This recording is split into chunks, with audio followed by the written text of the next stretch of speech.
Bagaimana hukum ketika sahur tiba-tiba azan? Apakah makanannya harus dimuntahkan? Itulah gunanya imsak. Imsak. Pas sedang makan,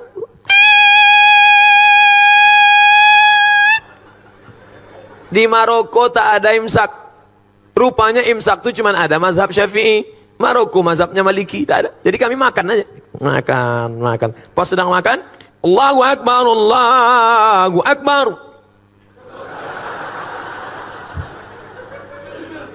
Tanya sama kawan, gimana bro? Kata dia, tenang, masjid satu lagi belum. Barulah saya paham makna imsak. Imsak itu artinya lampu kuning 10 menit agak-agak 50 ayat sebelum azan subuh, mulut sudah steril bersih. Tapi kalau suasana normal, kalau terbangunnya pas imsak karena lembur, capek, kerja, tugas banyak, pas terbangun imsak, apakah tak boleh makan? Boleh. Ambil nasi, gulai, sampodeh baung, sambal belacan, potai, ikan bilis, masukkan blender. Nah, dah tu ambil pipet 2. Nawaitu Somarodin ada ifal di syahri Ramadan hazisan. Tapi kalau sudah azan berkumandang, ada makanan dimuntahkan. Karena kalau sampai dia telan waktu azan, karena azan sudah masuk waktu terlarang. Kulu, makanlah, washrabu, minumlah, hatta yatabayyana lakumul khaitul abyadu minal khaitil aswadi minal fajar, sampai terbit fajar. Terbit fajar azan subuh. Kalau sudah azan subuh, tekunyah muntah. Jangan mentang-mentang ketua masjid ditelepon muazin. Jangan kau azan dulu ya.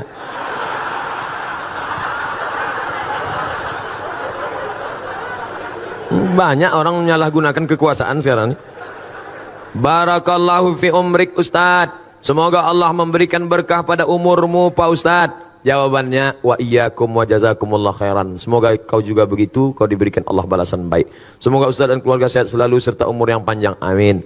Mau tanya, apa hukumnya seorang TKW pergi melaksanakan haji umrah? Karena ada yang bilang katanya hukumnya dayus. Mohon penjelasannya Pak Ustaz. Dayus itu orang yang tak ada rasa cemburu kepada anak, pada bini. Bininya keluar rumah tak menutup aurat. Pak, tadi ku tengok bapak, istri bapak dibawa orang. Biarlah, tak apa-apa. Dibawanya ke hotel tadi Pak, kau aja baru tahu, aku diam aja gitu. Itu dayus tuh. Semiskin-miskinnya Bangladesh, tidak ada TKW Bangladesh.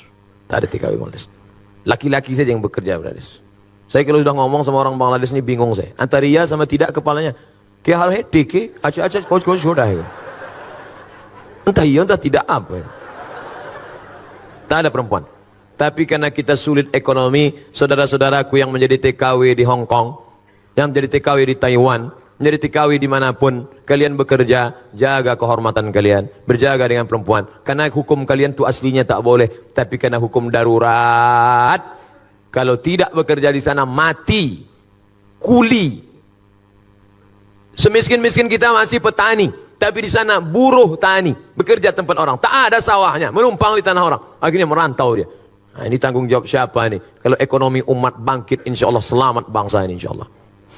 Apakah sholat taubat boleh dilaksanakan setiap malam sebelum tahajud? Mantap. Nanti malam begitu bangun mandi. Bagus mandi malam itu. Katanya memang di malam rematik, dari habis maghrib ke jam 1 itu bisa rematik. Tapi dari jam 1 ke subuh bagus. Terapi mandi malam, segar, sehat. Mandi malam. Mandi. Habis mandi, bersih semua, ambil parfum no alkohol, sapukan ke tangan, ke leher. Malaikat rahmat suka mendekati orang yang harum-harum. Turun dia mendekati. Innal malaikata tata'adza. Malaikat tersakiti mencium bau. Itu makanya Nabi melarang orang makan jengkol, melarang orang makan bawang putih, bawang merah ke masjid. Terganggu malaikat. Pertama sholat sunat wudu. Usolli sunnatal wudu. Habis itu sholat sunat taubat. Habis itu sholat sunat hajat. Habis itu sholat sunat tahajud. Jangan witir lagi, karena udah witir di masjid. Tak boleh 2 kali witir dalam semalam. Ayatnya Pak Ustaz, apa ayat paling panjang yang kau hafal? Wal asri Pak Ustaz. Yang kedua, inna a'tayna Pak Ustaz. Biar tahu saya mengagak-agaknya. Habis itu kuliah. Habis itu kulhu. Habis itu trikul dulu Pak Ustaz. Kuliah. Dah, kalau begitu begini settingnya. Salat sunat wudu, wal asri dulu. Ayat kedua kul huwallah. Salat sunat hajatnya nanti inna a'taina. Habis itu kul huwallah rakaat kedua. Salat sunat taubatnya rakaat pertama kuliah, rakaat kedua kulhu. Tahajudnya nanti Pak Ustaz ulang balik macam itu. Jadi nanti catatan malaikat itu agak bervariasi sedikit. Ada juga model orang ini sembahyang 12 rakaat. Ayat kulhu. Bawah sama dengan atas, sama dengan atas, sama dengan atas. Bagus, tiap-tiap malam buat. Bangun, mandi, pakai parfum no alkohol, habis itu sholat, sunat wudu, sholat sunat taubat, sholat sunat hajat, sholat sunat tahajud 8 rakaat. Kalau mau tambah baik, 2 rakaat 1 salam, habis itu baca Quran. Habis baca Quran, baru makan sahur. Saya Pak Ustaz kalau tak makan dulu sakit perut saya, makan dulu boleh. Tapi udah habis makan nih mau duduk pula Pak Ustaz. Ini enggak bertanya apa menawar. Saya pernah dengar ada riwayat Nabi Muhammad umur 28 sampai 30 tahun, bukan 40 tahun. Bagaimana nih Pak Ustaz? Kita pakai jumhur, mayoritas ahli sirah sejarah, Nabi Muhammad menikah 40 tahun. Arba'una sanah, sekitar 40 tahun. Ada yang pandai menghitung detail pakai ilmu falak astronomi, kata dia 38. Terserah dia, saya ikut 40 kan lebih selamat.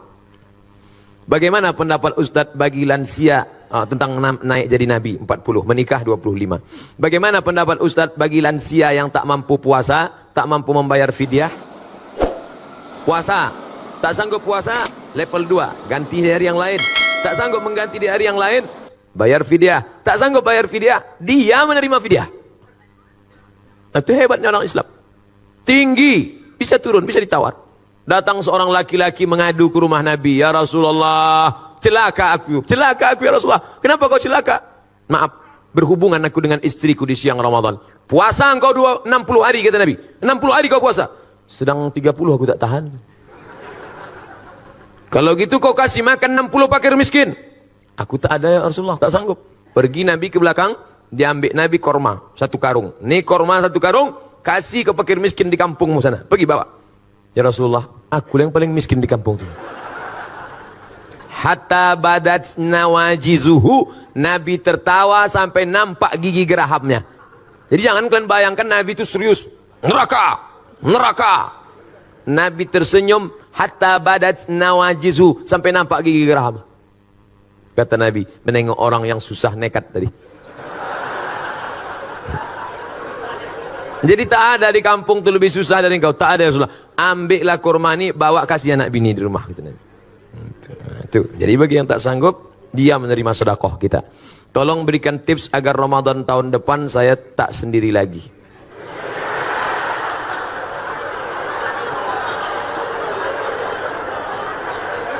Pertama, dekati Ustadz. Dekati Ustadz. Ustadz Noki, Ustadz siapa, tanya dia, Ustadz ada stok-stok Ustadz. Tolong dulu Ustadz, aku cukuplah tahun ini bangun pakai jam weker nih. Aku takut tahun muka pakai mercun lagi nampak. Kalau bisa adalah yang membangunkan Pak Ustadz. Ustadz ini banyak stoknya. Ustadz banyak. Khawatir kita kalau tak kita ambil, dia ambilnya sendiri. Minta sama dia. Tapi jangan lupa doa. Skenario ilahi begitu indah. Kalau tak percaya, tanya sama orang-orang tua kita. Coba datangi Pak Rifai Rahman, tanya beliau, Pak, gimana Bapak jumpa ibu dulu? Ceritanya pasti indah. Beda sama orang sekarang. Orang sekarang tanya, Bang, iya, gimana Bang jumpa kakak dulu? Salah sambung.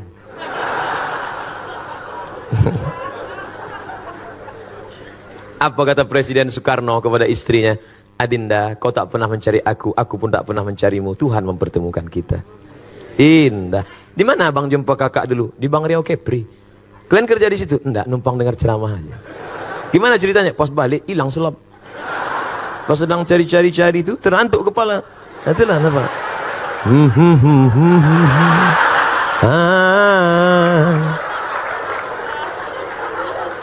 Indah. Bagaimana cara untuk mengganti puasa tahun lalu sementara jumlah puasa diganti tak ingat? Umur berapa sekarang? Umur 30 Pak Ustadz. Akil balik umur berapa? 10 Pak Ustadz. Berarti 20 tahun yang error nih. Iya. Dulu puasa berapa hari dalam sebulan? Biasanya saya ambil pangkal tengah ujung, Pak Ustaz. Nah, hitunglah. Berarti dapat disimpulkan selama 10 tahun, setahun cuma 27. Kali 10 berarti 270. 270 kali 3. Nah, itulah ganti. Banyak tuh Pak Ustaz. Siapa nyuruh tinggalkan? Ustadz jujur Ustadz, Ustadz jujur. Ustadz Samad ini dulu lahir langsung jadi Ustadz? Tidak. Pernah juga tinggal puasa? Pernah. Saya mulai puasa penuh itu kelas 2 SMP. Kelas 2 SMP tahun 92 saya berangkat haji bulan Mei. Balik dari haji, kau sudah haji, tak boleh tinggal sembahyang, tak boleh tinggal puasa, tak boleh pacaran. Maka saya tak punya pacar. Banyak menyesal sekarang. Itu pula manfaatnya kita haji muda itu, menjaga diri kita. Jadi sebelum itu ada juga tinggal berapa hari. Saya sedang puasa, datang kawan bawa soto Medan. Mat, ayo makan, puasa aku bilang. Ini ha gitu. Ha kata dia. Wah nengok soto Medan. Tapi dah saya ganti dah. Ganti dah. Mak saya tanya, Mak, waktu mak mengandung aku berapa hari tinggal puasa? Dulu kau sakit-sakitan dalam perut. So tiap hari sakit. Maka 30 hari aku tak puasa. Menyusukan tahun pertama 30 hari. Menyusukan tahun ketiga 30 hari. Jadi untuk aku berapa hari mak tak puasa? 90 hari. Ganti mak. Setahun mak saya puasa Senin Kamis lunas. Senin Kamis, Senin Kamis, Senin Kamis, Senin Kamis 8 hari. 10 bulan 80 hari. Tambahnya 8 hari lagi bulan 88. Tambahnya 1 selesai. Sudah lunas hutang puasanya. Umurnya berapa? 70 tahun. Tapi tak saya paksa. Yang pula mak kita terpaksa. Ini ada jamaah ini umur 80 dipaksa. Saya paksa mak saya puasa Pak Ustaz. Kenapa kau paksa? Saya dulu dipaksanya. Ini tak betul. Jadi bapak yang punya ngutang 270 hari, kalau istiqomah puasa Senin Kamis, setahun lunas. Dan orang yang puasa sehat. Sumu tasihhu, puasa kau akan sehat. Ini darah ini berat. Darah ini berat menyembur dari jantung naik ke otak. Kenapa darah berat? Karena ada minyak di dalamnya. Minyak itu apa? Kolesterol. Kenapa berat ini di dalam? Kenapa? Karena di dalamnya ada gula. Gula membuat darah beku. Kenapa dia? Diabetes mellitus. Saya tanya, Pak, berapa umur Bapak? 80 sekian Ustaz Somad. Saya tengok Bapak sehat aja. Iya. Apa rahasianya Pak? Saya tak pernah makan goreng-gorengan Ustaz. Kami sayur tak pakai santan, tak ada kolesterol. Sayur bening, tak pakai minyak. Bayam ini bening. Kemudian ikan itu dipanggang, tidak pakai minyak. Minyak bekas dipakai 2 kali, 3 kali. Itulah penyakit. Rupanya itulah rahasianya. Sayurnya bening, minyak ikannya dibakar. Nah, itu dialog kami waktu di Tembilahan dengan Pak Irahman. Udah saya ambil tuh, maka saya sehat sekarang. Apakah infus transfusi darah membatalkan puasa? Baca bukunya 30 fatwa seputar Ramadan. 30 fatwa seputar Ramadan. Download di Play Store. 30 fatwa seputar Ramadan. Penulisnya Somad LC. Di situ disebutkan fatwa Syekh Qardawi. Kalau suntik obat tak batal. Suntik obat tak batal. Darah diambil tak batal. Tapi kalau infus batal. Karena infus itu makanan. Jadi kalau ada bersuntik obat sakit demam batuk tak batal. Tapi kalau infus, karena kalau orang-orang kaya, orang berduit, masuknya 2 botol. Habis itu keluar deh. Nah, upaya udah 2 botol masuk. Pas buka bapak tak buka, sedikit aja. Udah kenyang duluan. Nah, oleh sebab itu maka suntik obat tak batal, suntik infus batal. Itulah kaji kita, mudah-mudahan menambah amal soleh. Buah dari pengajian adalah berubah perilaku amal. Kalau banyak mengaji, amal tak berubah, mubazir.